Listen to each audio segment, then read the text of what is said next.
loved it. So to celebrate, I posted a community post and asked for your questions. And I'm going to be doing a Q&A, questions and answers, to celebrate. So I got some really great questions, and I have it pulled up on my laptop on the side. So I'm going to just go through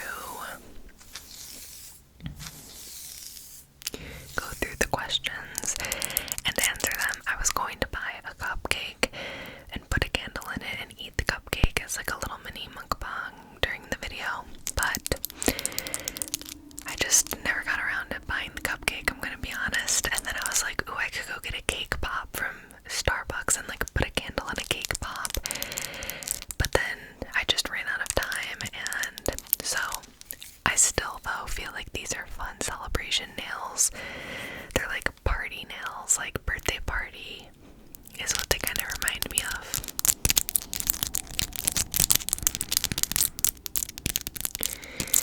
Last thing before we get started, I am going to do some very light mic triggers during the video. I'm going to start with this bear mic, and then I'm going to do fluffy mic. And then I'm going to end with some of this, the traditional like black mic cover. So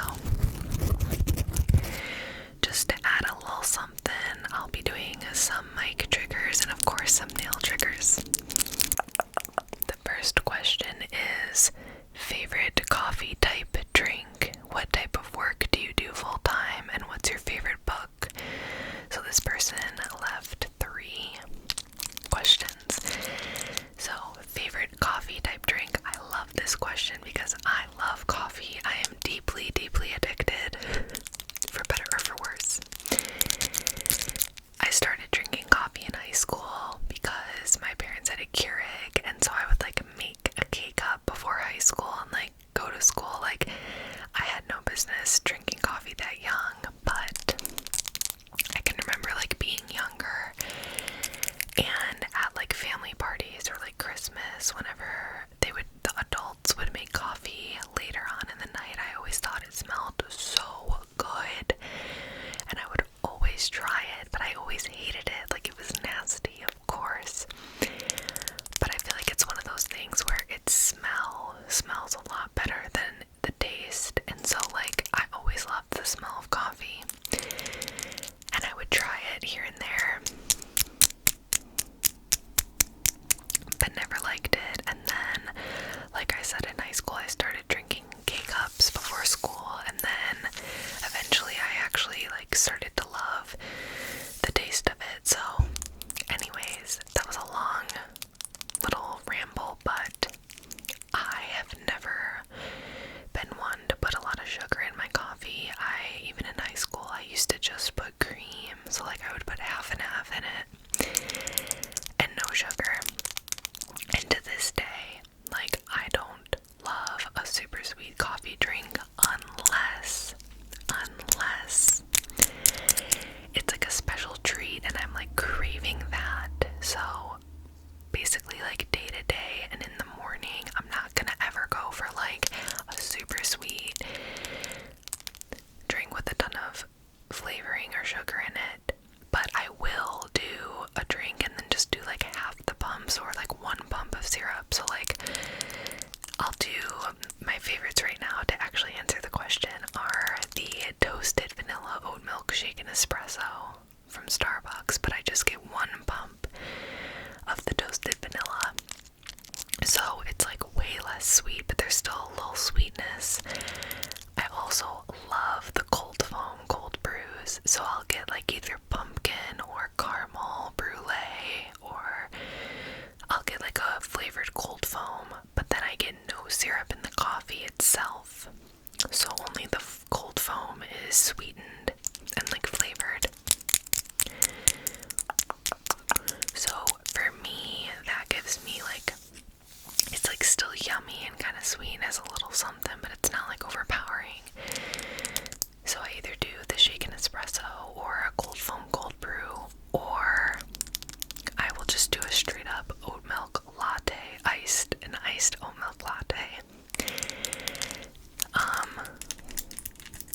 obviously some oat milk has a lot of sugar in it, so like I know I'm still consuming sugar, like I'm not like in denial about that, but that's like pretty much what I'm going for right now. I love iced, like I've been on such an iced kick for the past like 8 months. Like all I want is iced coffee drinks unless we make a pot of coffee at home, because then I do still like traditional like hot coffee, but it just has to be good. It has to be like high quality. And I'm gonna be honest, I do not like Starbucks hot drip coffee. I think it's really bad. So but I will say, like twice a year, maybe around that cadence, I get a craving for a frappuccino, and so then I will go get a frappuccino.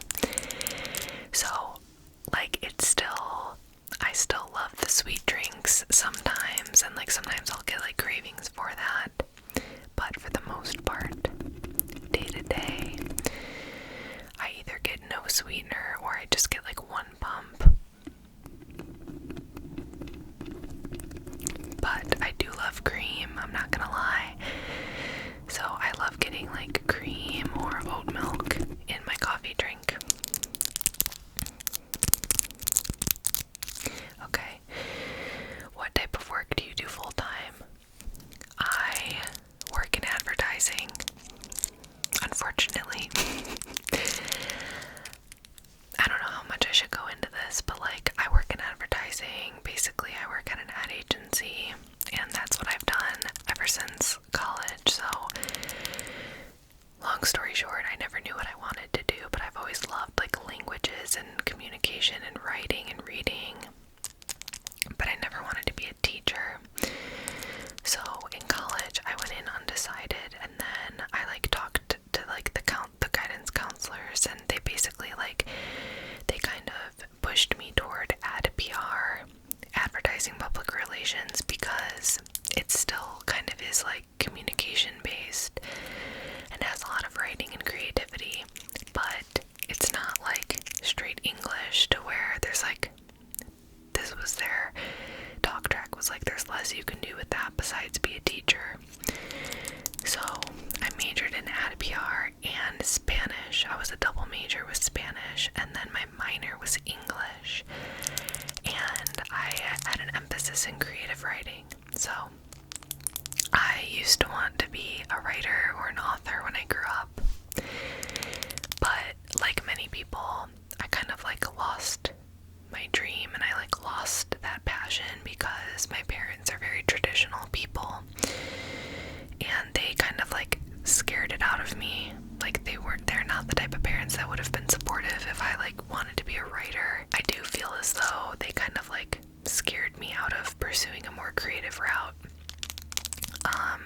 And I didn't want to teach, so at the time I was like, well, yeah, I'm not gonna major in English and then be a teacher. So I just was kind of always confused and never had a clear vision for what job I wanted to have.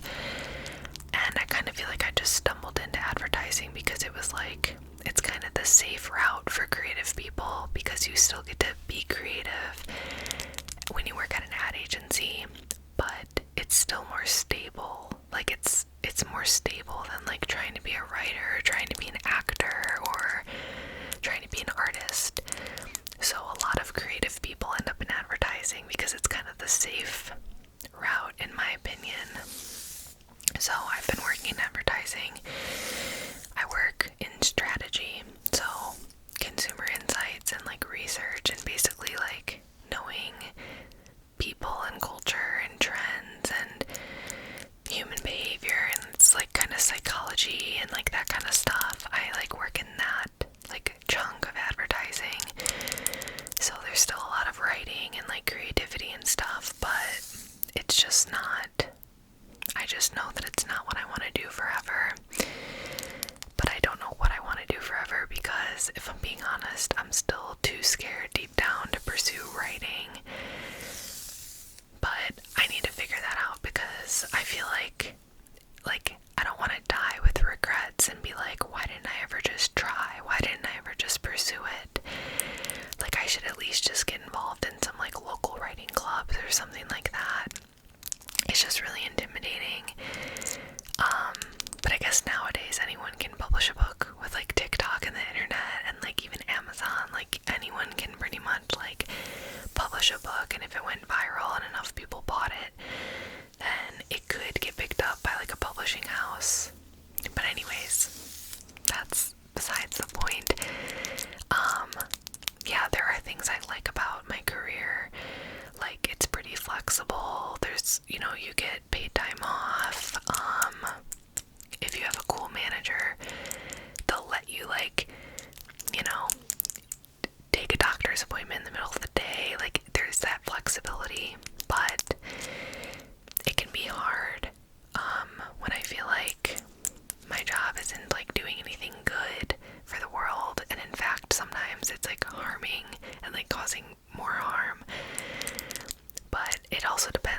choices get hard sometimes when I'm like, what am I doing with my life? Like, what am I doing with my time? I have worked on some really good causes too, so it's always easier for me when I'm like working on a good cause or like for a good brand that's like doing good in the world. Like I worked in market research for a little bit where I did like qualitative research, so I was a moderator where I would like interview people and do focus groups and that kind of stuff. And I worked on some really cool projects during that time that were like for DE&I or like for like women's, I can't like say too much because it's all like protected information, but I did get to do some cool stuff with like gender equality and DE&I at one of my jobs, so that was really rewarding. But I don't know, I'm just still kind of trying to figure out like what my purpose is and what I want to do with my job and my career. Okay, so favorite book.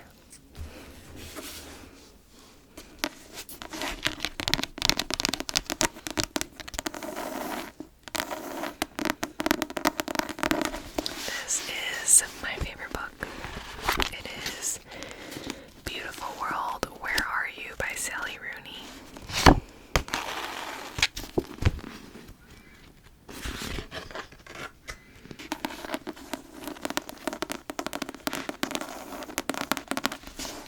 So, I absolutely adore Sally Rooney. I love her writing style. I love her stories. It's very my vibe and my style. And this book literally like changed my life. Like it changed my perspective on life. I can't explain why. I think it was just the time in my life when I read it, which was like last year, and just, I don't know, it just like, it hit so deep for me. I don't want to like spoil it, but like the last chapter quite literally completely changed my whole view on like a certain aspect of life to do with like, I don't want to spoil it, but like basically the last chapter, like it just, I can't even explain it. I loved it. I want to reread it.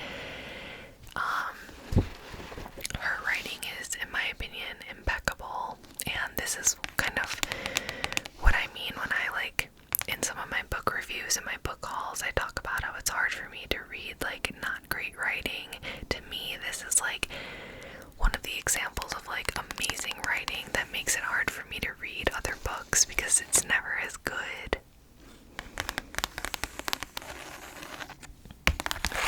So I'll just read the back really quick. Alice, a novelist, meets Felix, who works in a warehouse, and asks him if he'd like to travel to Rome with her. In Dublin, her best friend Eileen is getting over a breakup and slips back into flirting with Simon, a man she has known since childhood. Alice, Felix, Eileen, and Simon are still young, but life is catching up with them. They desire each other, they delude each other, they get together, they break apart. They have sex, they worry about sex, they worry about their friendships and the world they live in. Are they standing in the last lighted room before the darkness, bearing witness to something? Will they find a way to believe in a beautiful world?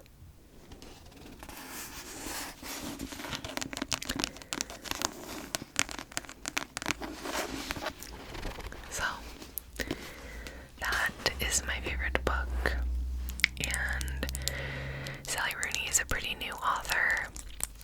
I think her first book was in like, I don't know, 2018 or something.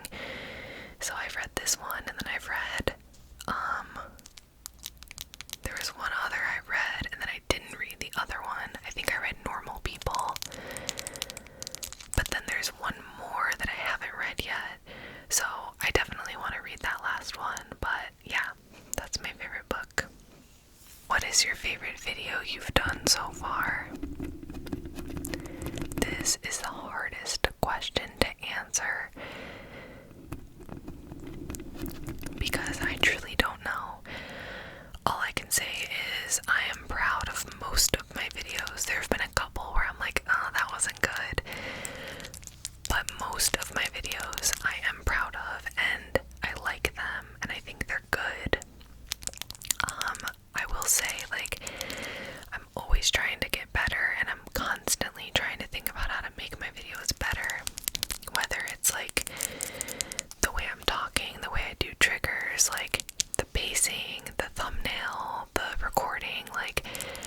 always trying to improve my videos over time, and I feel like I have. Like when I watch like a video like now versus like the first 6 months I was doing it, I feel like I've improved a lot.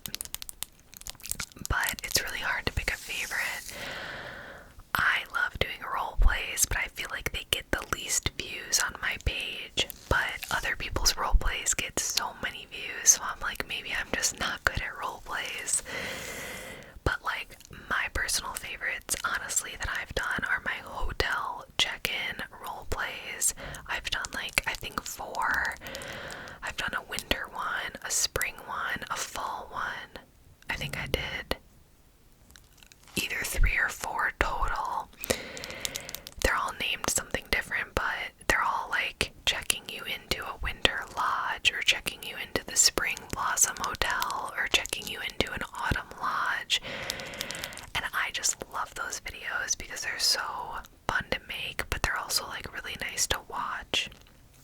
Like, I always do a little bit of typing, a little bit of writing on paper, and then like I prepare a lot for those, so I'll come up with like a whole fake menu for like fake restaurants at the hotel, and then like a fake menu, and I'll come up with like the activities that you can do at the hotel, and that one's fun because I get to like be creative.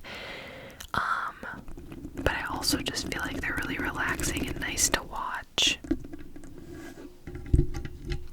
Like, I love when other people do hotel check-in videos, so I don't know.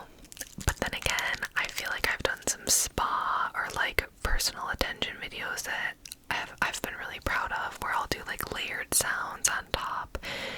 So it'll be like giving you a spa treatment or something like that, and I feel like those are really relaxing, so I really like those. I feel like once I'm watching this back and editing it, I'm gonna realize that I like forgot one that's my favorite, but in this moment I just can't think of another specific one. It's a hard question. Okay, let's see.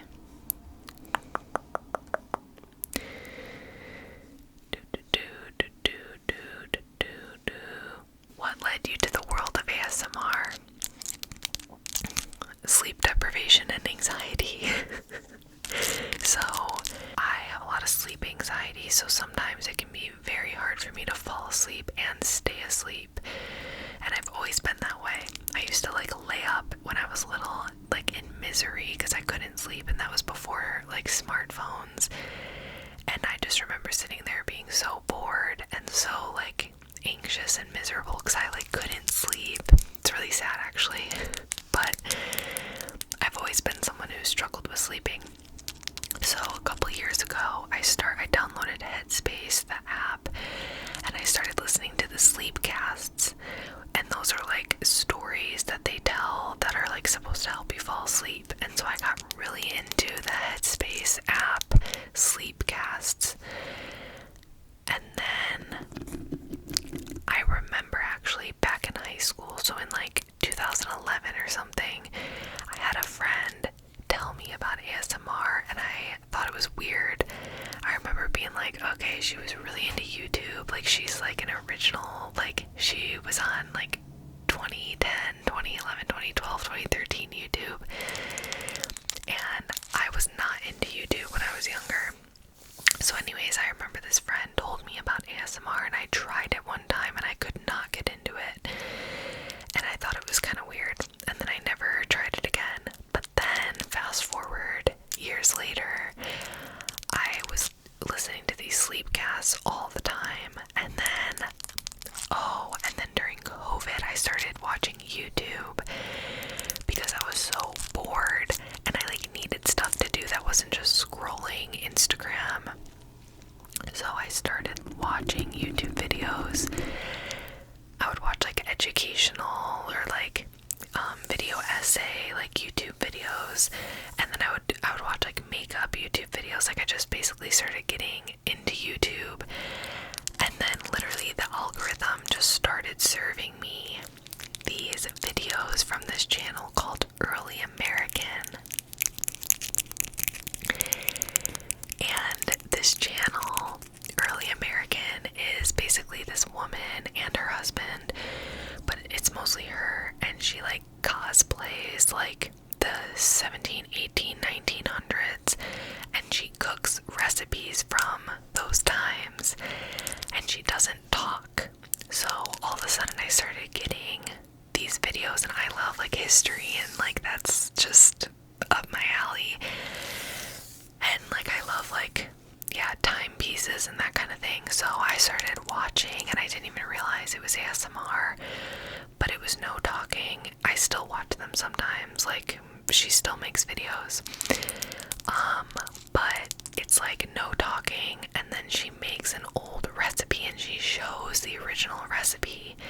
So it's really cool, and everything in her kitchen is also from that time frame, so it's like a true like period piece, and she like dresses up. And so I started watching those, and then from there the algorithm was like, okay, this girl loves ASMR, and started serving me Josie B ASMR. So then I started watching Josie B, and I don't honestly really watch her stuff anymore, but she does like a lot of personal attention, like makeup or skincare with layered sounds. And I remember that was my first like true, like I was like, oh, I'm watching like ASMR, and it was Josie B.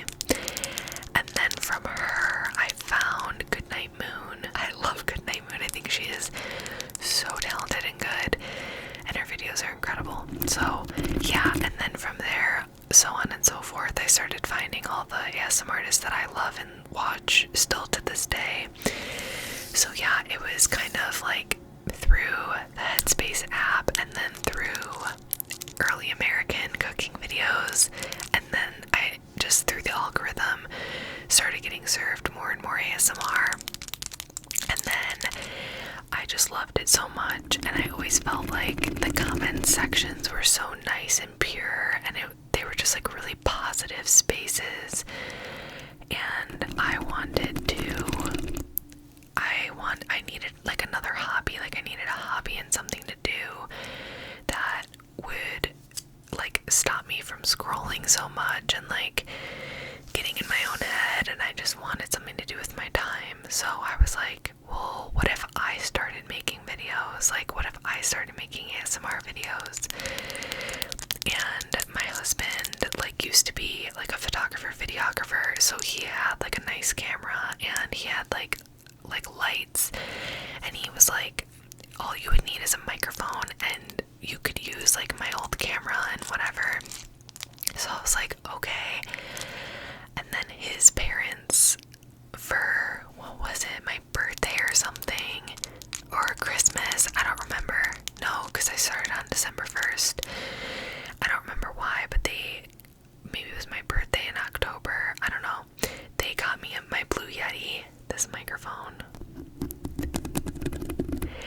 So my mother and father-in-law got me the microphone, and then I just started making videos. Now I got like different lights, and I got a sunset lamp, and right now I'm actually using my iPhone to record. But I still use that camera sometimes, and yeah, I just like started making videos, and just I've been loving it. I've been absolutely loving it. It has allowed me to like be creative and have fun and like express myself and like have an outlet. And it also takes a lot of time and energy because I have to edit the videos and then post them, and it's like, you know, it kind of takes a lot of time. So it's like a good, productive, like fun, harmless hobby for me to have that is like a more positive way to spend my energy versus just like being on my phone and scrolling. So and then I also started reading a lot more during that time. Like a year ago, I like picked reading back up because I kind of stopped reading for like a while. And so yeah, now for the past year I've been reading a lot, and yeah, making my videos, and I have absolutely loved it. I have loved having my channel, and I hope that you have enjoyed it as well. Okay. Do you have any tattoos? No, I do not.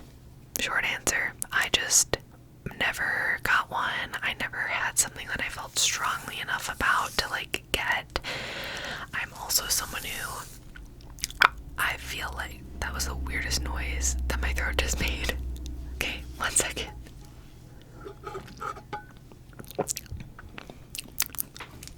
I feel like I'm the type of person where I go through like phases in my identity.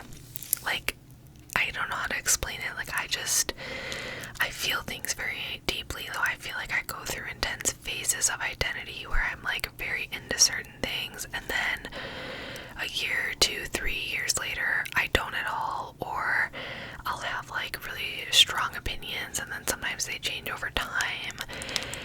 I don't know how to explain it, so and I've always known that about myself, and so I have never felt something that has been lasting enough for enough years that I'm like, I should get that tattooed, because I feel like I'm such an evolving human, and I'm always changing and like evolving so much that like I'm not the same person I was last year, the year before, the year before. It's kind of hard to explain. I just feel like I'm a very like I don't know, a person who just changes and evolves a lot. But I will say, now for the past like 2 years, I have wanted to get a tattoo, and I do know what I would get, and I still like the idea. So I think like next year, if I'm still loving the idea, and then it'll be like 3 years of wanting that one tattoo, then I think I would do it. I do want some, and also I love the like Justin Hailey Bieber style of tattoos where it's just like random tattoos all over the arm. I love how that looks. So it's not like a sleeve, but they're all just like individual little tattoos, but then when you have a bunch, it like looks cool, like because they're all on your arm. I really like that look. So yeah, like I do want some. I just am very picky about what they would be, if that makes sense. Don't be mad at me, but I literally can't get this on with these nails, so I don't think my plan is gonna work. I guess I could put this one on. Okay, I'm gonna put this one on for a sec.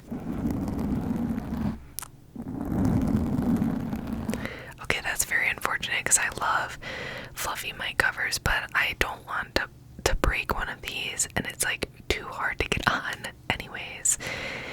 Okay, the next question is, how did you get into ASMR? I already covered that. And what are your personal fave triggers? What does your partner and family think about ASMR? Okay, so my personal fave triggers, I'm not gonna lie, I love tapping. Like, I love tapping. I love natural nail tapping. I love long nail tapping. I love fast tapping. I love slow tapping. I love tapping, so I feel like that's probably like my number one. But I also like love direct on mic triggers, so this cover, but also just the direct mic itself. I really love direct on mic triggers.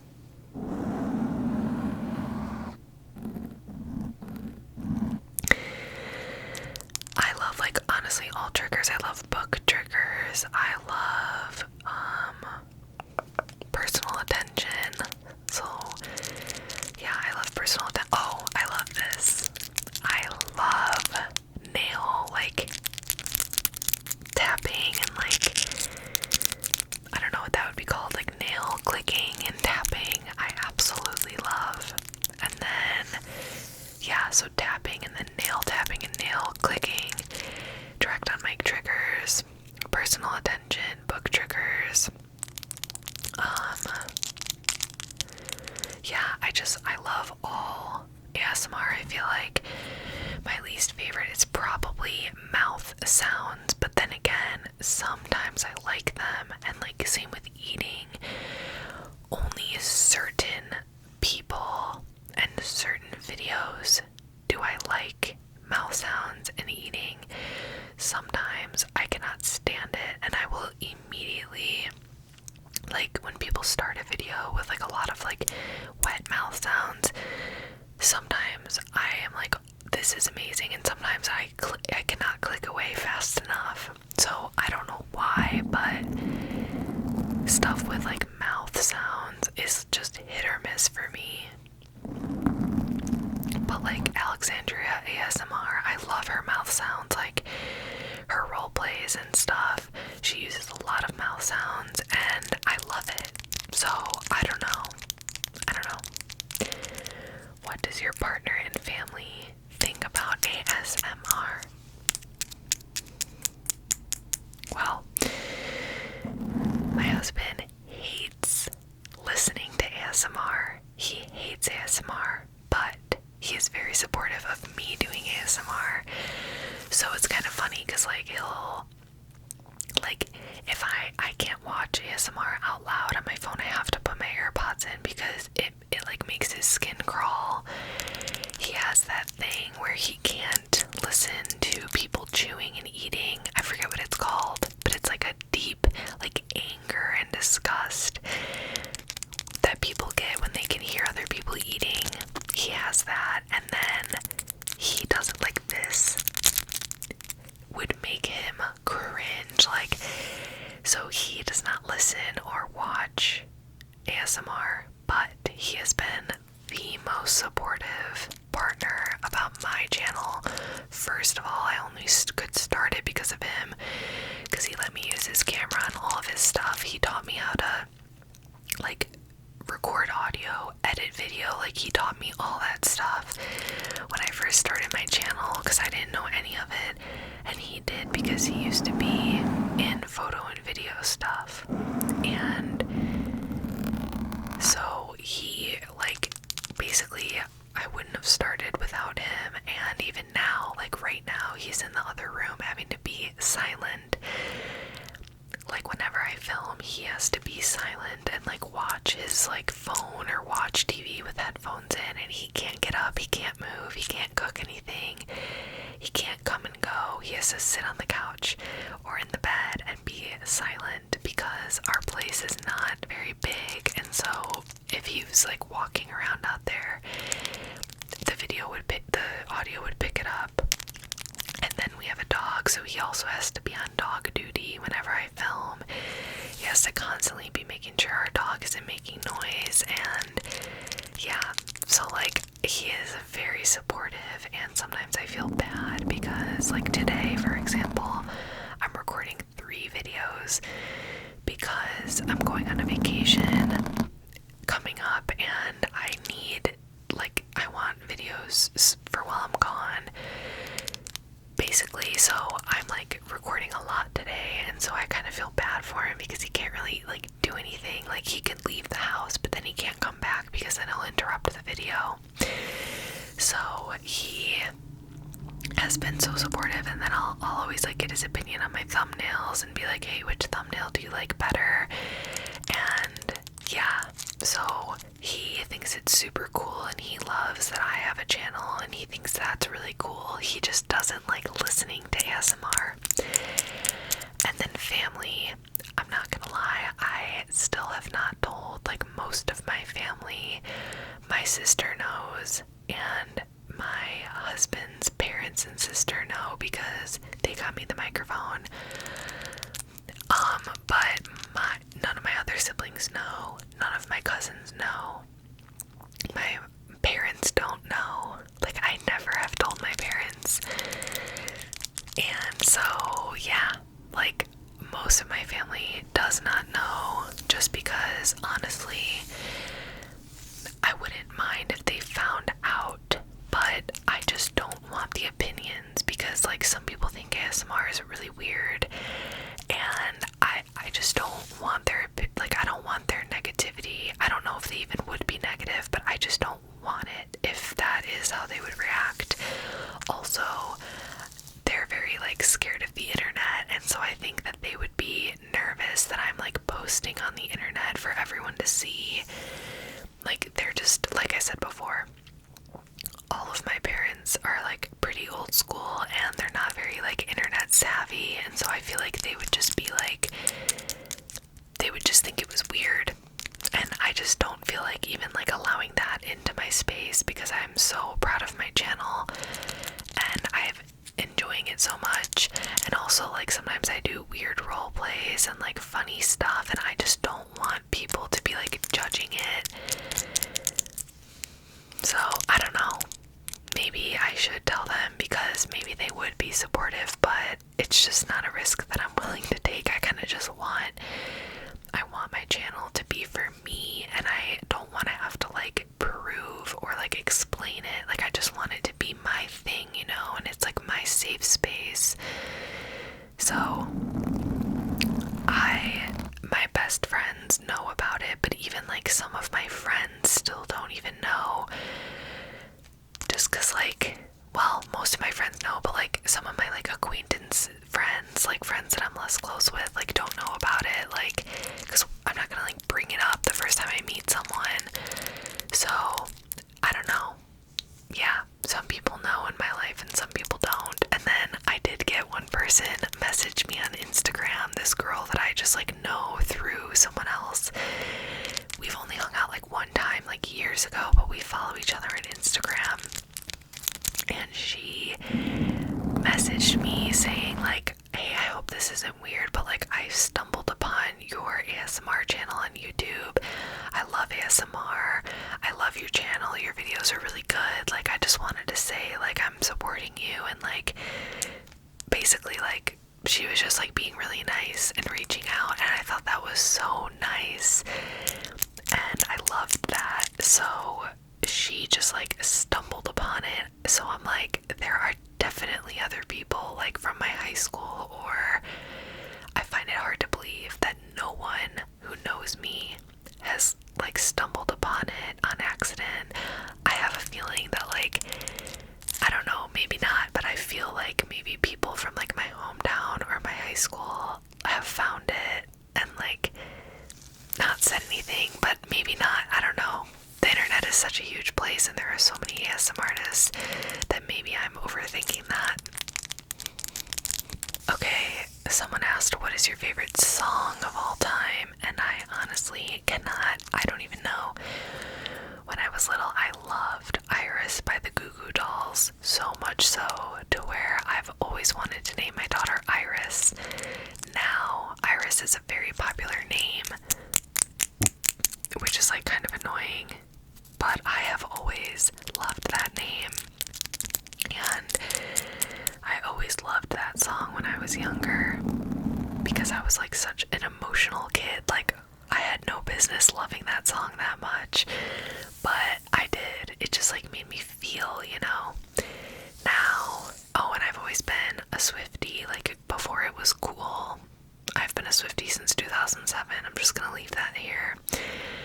So, I mean, there are some Taylor Swift songs that like I love, like All Too Well. Again, that was my favorite song for years and years before it became like such a big thing. So I've always loved All Too Well. And then lately I have been addicted to Noah Kahan. Absolutely addicted. I love Homesick. I love Northern Attitude, Stick Season, All My Love. I'm just like, his music and his songs, I have been listening nonstop for months. So, I don't know. I like all types of music. I like indie, I like pop, I like folk.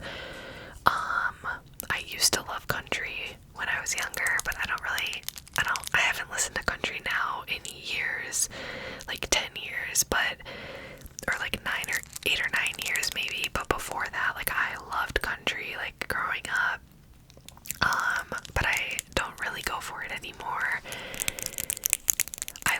I used to love rap when I was younger, but now I pretty much only listen to rap if I'm like working out. So like, I love working out to rap and hip hop. I do like EDM. I like electronic, like EDM music, but mostly when I'm working out, or if I'm like clubbing, but I never club anymore. Like, that's not a thing. So yeah, I like all types of music. It's hard to pick one song because, again, like I said earlier, I just feel like I'm such an always changing, ever evolving person that like certain songs will be my favorite during certain seasons of life, but then I'll move on if you could live in any decade or era before you were born, what would it be? Okay. I feel like this is a loaded question because I just feel the need to acknowledge that I wouldn't actually want to live in any other decade or era because of racism, homophobia, gender inequality, and the oppression of women. But if I'm like putting all of that aside and just like answering for funsies, like I said, I love history. I've always been fascinated by it. When I was younger, before school, I would literally watch the History Channel. And that was like before it got like weird trash TV, like before Ice Road Truckers. It was actual history. It was like these history programs, and I would literally sit in my mom's bed before school and watch the History Channel. So I've always been deeply fascinated by like other time frames and other like eras because it just always has fascinated me. And I'm gonna be honest, I'm not someone who's like, I wish I could live in the 80s. For me, it's like the 1700s or like the 1800s. Like if I could experience another time, it would be like the Renaissance or like the Gilded Age or like, I don't even know, Victorian times, or I'm like, these are all over the place, but I love like I do find early American settling to be very interesting, although very horrible and evil. But I've always found that time period to be very interesting, like early American settlers, and then also like Renaissance, like I don't know, like the Salem witch trials. Like I am all over the place, but it would definitely be like long ago. Like it would be cool to like experience the 1920s in like New York City or something. Like that would obviously be really cool, the 20s and 30s. But for me, it would be like, I just think it would be cool to live like so long ago.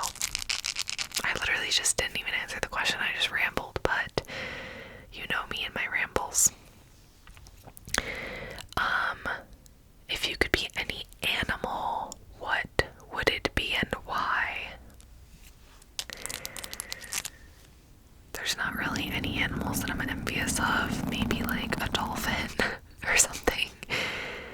Maybe something in the ocean, because the ocean is so mysterious and beautiful and scary as a human. So maybe like a shark or a dolphin or like a fish or a whale or something that's like in the ocean, but like that's my home. So it's like not as scary, but then again, like I wouldn't want to be hunted by other animals, so maybe a shark. I don't know, because like a bird would be cool because you could fly, but like I don't know, I wouldn't really want to be a bird. I feel like they don't live a long time. Maybe like a butterfly, like keep it short and sweet. Like yeah, your life is short, but like you're vibing the whole time. I don't know, that's like a really hard question. I would say a dog, but honestly I feel like that'd be kind of boring. I feel like either like a dolphin or a shark or a butterfly or something that is just chillin' and has like no responsibilities. Like I was gonna say a squirrel, but I feel like squirrels are out there hustling every day. Like squirrels, I feel like do not rest because they have to constantly be like getting food. I don't know. I literally don't even know what I'm talking about. That was a hard question though. Okay, this one says, do you have any siblings? Where are you from? What's your favorite part of your YouTube channel? Siblings, yes. I have siblings. I have 1, 2, 3, 4. I have 4 siblings, and I'm the youngest. 2 are step, and they're a little older, and then 2 are like blood.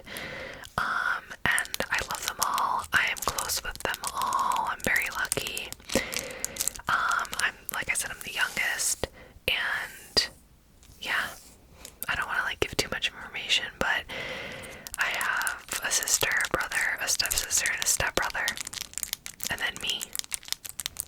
I am from a suburb of Chicago. I'm from a suburb of Chicago originally. And then I've said this in a lot of videos. I went to school out of state, and then I lived in Chicago, like in the actual city. And then I met my husband there. We dated, and then we decided to move to Colorado. And so we moved to Colorado, and we got engaged while we were living out here, and then we got married this year. So I'm from the Midwest, but now I'm living in the West. What's your favorite part of your YouTube channel? Honestly, my favorite part is when someone comments on one of my videos and says, like, oh my god, this was so good, I fell asleep, or like, this gave me tingles, or like, this was so relaxing. Like, I genuinely love helping other people through creativity. So the most rewarding thing for me is when people comment saying that, like, I helped them fall asleep, or I helped them feel calm, or like helped them with their anxiety. Like, to me, that's the whole point of ASMR and of this channel, is to help others like feel better and be able to sleep and feel calm. And sometimes it's just like you just want to like escape a little bit, but you don't want something too harsh. And so I feel like ASMR, for me at least, sometimes it's not even to sleep, it's just to like veg out and like turn my brain off, but in like a relaxing way that's not like scrolling or watching TV. So yeah, that's my favorite part, is when I can help other people. Do you have any pets? Oh, you know, I have my beloved standard poodle. I have a standard poodle who is literally the best thing that's ever happened to me. No offense to my husband. I obviously love my husband more, but me and my husband literally are obsessed with our dog. He is the light of our lives. He is the best dog. He is so sweet and smart and funny and amazing. He's just so amazing. He's at the groomer right now, so sometimes he'll be in the room with me when I film, but he is off getting groomed. That's the only downside to having poodles, is they have to get groomed very often because of how fast their hair grows. So he is currently at the groomer. But yeah, I love him. He is a phantom brown, a phantom poodle. So phantom is like the type of markings he has. He has like markings on his feet, on his like face, on his chest, on his butt, and he's brown. But what we didn't know is that most poodles that are brown when they're puppies are actually silver or taupe. So he is slowly turning silver/taupe, and we didn't know that. Not that it matters, but it's like a recessive gene or something that they have, where their hair or their fur changes over time. So we thought we were getting this like chocolate brown poodle, and now he's like turning white, and he's only 2. So he's still the cutest boy ever. But word to the wise, if you should research if you're getting a poodle, because yeah, we learned that brown poodles that stay brown are actually very rare, and most of them end up turning like taupe or silver.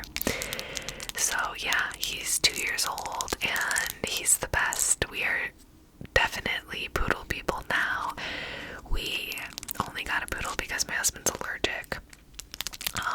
But now we're like, oh my god, thank god, because now we just love the breed. They're amazing dogs. They're smart, they're friendly, they're kind, they're great family dogs if we want to have kids one day. And they're like, he's so cuddly, but he's also really athletic, so he can come hike and camp with us. So they're very highly athletic dogs, which I never knew before.